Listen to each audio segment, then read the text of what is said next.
So hari ini saya bersama kumpulan saya akan membincangkan satu tajuk iaitu kebijaksanaan berhemat. Okey, seperti yang kita sedia maklum, berhemat ni adalah satu sifat atau satu sikap yang perlu ada dalam diri seseorang, seperti sikap teliti, sikap berhati-hati, sikap berterima cermat dalam pelbagai aspek. Okey, sebagai contoh, kita berhemat dalam pemanduan, berhemat dalam pemakanan, berhemat dalam pemakaian, berhemat dalam perbelanjaan.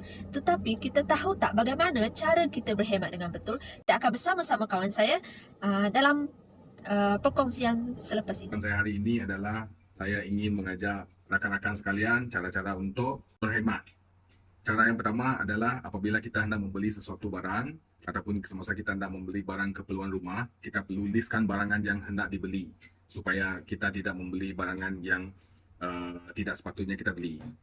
Nombor dua, kita boleh menggunakan boost untuk mendapatkan pulangan sebagai reward, dan selain itu kita juga boleh gunakan Sarawak Pay. Memandangkan kita semakin menuju ke era digital, pembayaran menggunakan Sarawak Pay adalah boleh memberikan kita setiap kali pembayaran kita akan dapat pulangan dalam segi kita membayar bil, membeli belah, bayar telefon rumah, bil elektrik, semua boleh. Selain itu, kita juga boleh apabila hendak membeli barang, contoh kita hendak membeli barangan seperti baju, kita juga boleh menunggu sehingga waktu sales untuk membeli barangan dengan harga yang lebih murah. Itu saja. Terima kasih. Hai, di sini saya akan memberikan kebaikan kebijaksanaan berhemat. Yang pertama adalah kita dapat menjimatkan uang pembelanjaan, yaitu kita harus membeli barangan keperluan sahaja. Yang kedua, kita dapat mengurangkan beban hutang, yaitu elakkan daripada penggunaan kredit. Yang ketiga, kita dapat mengelakkan lupa ditipu oleh penjual, yaitu harus pandai membandingkan harga barangan. Yang keempat, kita dapat membantu negara menggunakan masalah inflasi. Apa itu inflasi? Inflasi adalah kenaikan harga secara terus-terusan atas permintaan pengguna. Yang kelima yang terakhir adalah kita dapat menggalakkan amalan menabung. Itu saja. Sekian. Pada kali ini saya akan menerangkan secara serba sedikit mengenai keburukan jika kita tidak mengamalkan gaya hidup berhemat dalam kehidupan seharian kita. Masalah utama yang paling kita dilihat adalah apabila kita tidak berhemat dalam keuangan sendiri. Ini akan menyebabkan kita gagal mengawal keuangan kita. Contohnya, sikap kita terlalu boros dalam berbelanja. Apabila kita mengalami masalah keuangan secara tidak langsung, akan menyebabkan wujudnya satu keburukan lagi, yaitu tekanan perasaan. Apabila kita mengalami tekanan, kita juga akan menghadapi masalah menjalankan tugas, terutamanya bagi yang bekerja. Oleh itu, pesanan akhir saya, amalkan gaya hidup berhemat untuk kesejahteraan dan kemudahan hidup kita.